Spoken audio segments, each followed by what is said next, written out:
This is Government Unfiltered. I'm Dan Williams.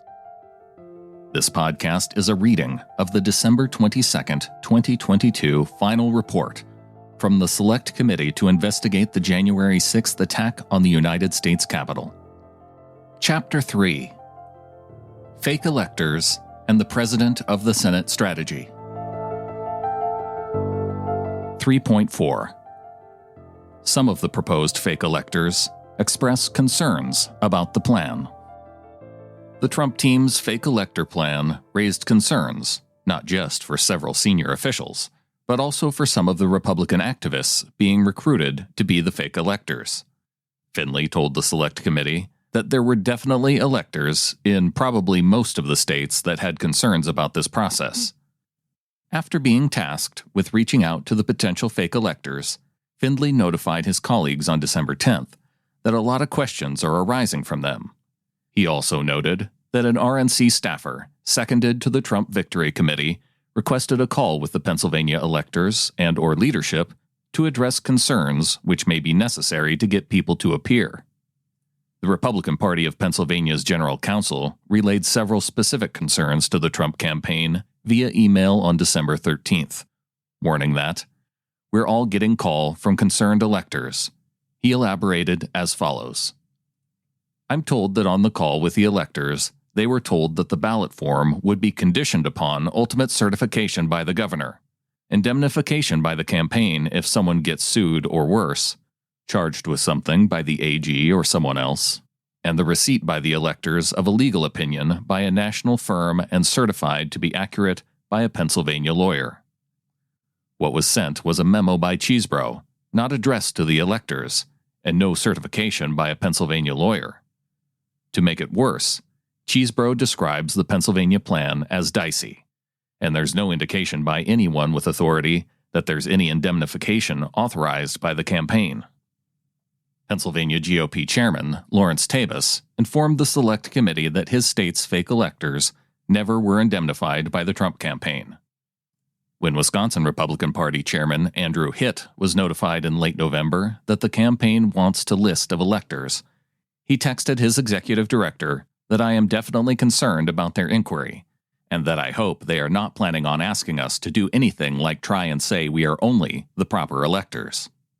On December 12th, after Hitt received a message about a phone call with Giuliani to discuss the fake elector issue, he texted a colleague, "These guys are up to no good, and it's gonna fail miserably." Despite such concerns, Hitt and many other fake electors participated anyway. Even so, 14 of the original Republicans who had been listed as Electoral College nominees on the November ballot bowed out when the fake Trump electors gathered in December. Former Michigan Secretary of State Terry Lynn Land declined to attend, which the state's GOP chair Laura Cox told the Select Committee was because "I think she just said she was uncomfortable with the whole thing, and that she has her own beliefs." A senior advisor for the Pennsylvania GOP said that Chairman Tabus did not serve as an elector because Joe Biden won the election, and it was Biden's electors that were certified. Former U.S. Representative Tom Marino, Republican Pennsylvania, said he backed out because "I'm a constitutionalist, and as a former prosecutor, when the Attorney General says that he's not finding anything there, that's good enough for me." The other 11 dropouts included a Georgia state lawmaker, a former state party chair from New Mexico, 2 former state party chairs from Pennsylvania, and Pennsylvania's RNC National Committee woman. Other participants asserted that they would have had much greater concerns if the Trump team had been more forthcoming about how the fake elector votes would be used.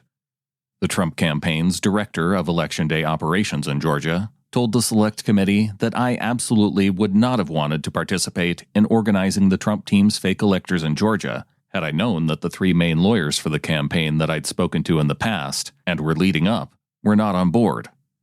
He said he felt angry because no one really cared if people were potentially putting themselves in jeopardy by doing this, and we were just useful idiots or rubes at that point.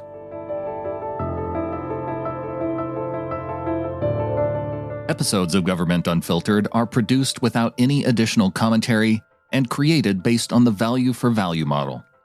Instead of charging $15 to $40 like other media outlets, You get to decide what it's worth to provide an open and available reading of this document. Please support the podcast at governmentunfiltered.com by clicking on the support button for a one-time donation. You can also click on the contact button and ask for an address if you'd prefer to mail a check. Thank you to associate producer Jay Bernhard and all of the insiders who support at patreon.com/timberlanemedia. For those of you who would like to provide an anonymous donation, you can go to glow.fm/insider.